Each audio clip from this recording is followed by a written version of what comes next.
श्रीमन्नारायण नारायण हरि हरि ओम। श्रीमन्नारायण नारायण हरि हरि ओम। श्रीमन्नारायण नारायण हरि हरि ओम। तब शंकर भगवान व्यास जी की बात माने 16 साल के बाद जो है आ गए। उन्होंने सोचा कि नहीं, बिना जाए बाहर छुटकारा नहीं मिलेगा और घर से बाहर निकल कर किसी तंद्रा खो में जा कर के मैं बैठ जाऊंगा। उन्होंने वैसा ही किया।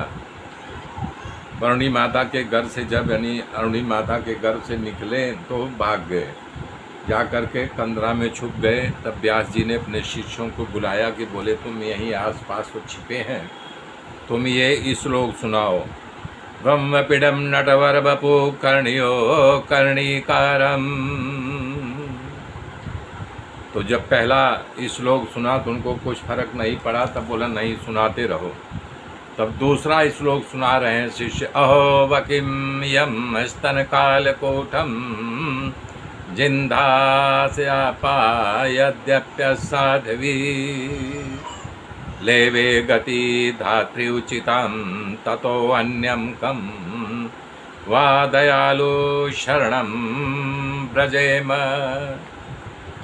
कि अहो आश्चर्य है कि पुतना अपने स्तन पर कालकूट विष लगा करके भगवान को मारने आई, लेकिन भगवान इतने दयालु हैं कि पूतना के इतने उदार हैं कि उन्होंने उसको जो है बैकुंठ में भिजवा दिया। इतने बड़े दयालु हैं। इतना सुनते ही सुखदेव जी का मन पसीज गया और तुरंत जो है खोह में से बाहर आ गए। बोले भगवान इतने दयालु हैं कि विष देने वाली पूतना को बैकुंठ में भिजवा दिया, उसके लिए राजभोग किस काम का।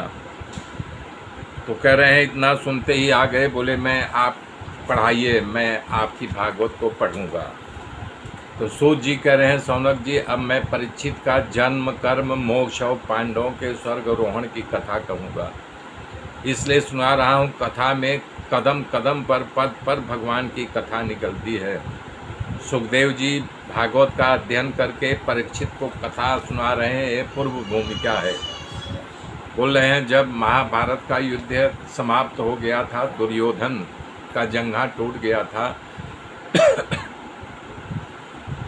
तो उस समय जो है कुरुक्षेत्र के मैदान में वासुदेव यज्ञ कर रहे थे। उस दिन सूर्य ग्रहण था। तो अश्वत्थामा दुर्योधन के पास जाके कहता है कि मित्र आप चिंता मत करो, मैं आप जो हारे हुए विजय आपकी तरफ कर देता हूँ।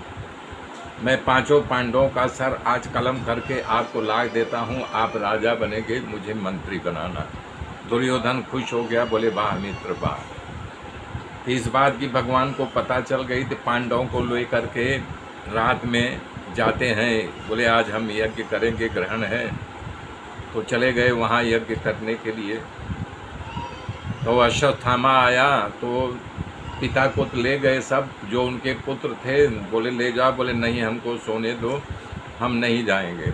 भगवान सबको जगाते हैं, लेकिन जो उड़ता है वही प्राप्त करता, जो नहीं उड़ता तो क्या प्राप्त करेगा। इस प्रकार से पांचों पांडवों के पुत्र सोए हुए थे। वो आया और पांचों पांडवों का सर कलम कर लिया। आतताई 6 प्रकार के होते हैं, बताया गया है भागवत में। आग लगाने वाला, दूसरा विष देने वाला, कुभाव से शस्त्र उठाने वाला, हाथ में लेने वाला, धन लूटने वाला, खेत जो है छीनने वाला, और छठवां स्त्री को छीनने वाला। जब सर काट करके ले आया दुर्योधन के पास तो बोला लो। जब वो सर को रखा, धड़ तो यहीं पड़ा था। जब देखा बोला रे बाप, ये तो बच्चे हमारे क्या बिगाड़े थे। तो दुर्योधन कह रहा है कि तुमसे बड़ा आतताई दुनिया में मैंने देखा नहीं। ये हमारे बच्चे क्या बिगाड़े थे, तुम बच्चों का सर कलम करके लाए हो। तब जब यहाँ आए देखे यानी कि द्रौपदी बिलख रही थी।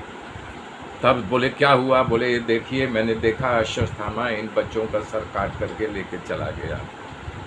मेरे मित्रों मेरे साथ जुड़े रहिए, आगे की गाथा फिर कल जोड़ूंगा। तब तक के लिए जय श्री राम, जय श्री राम।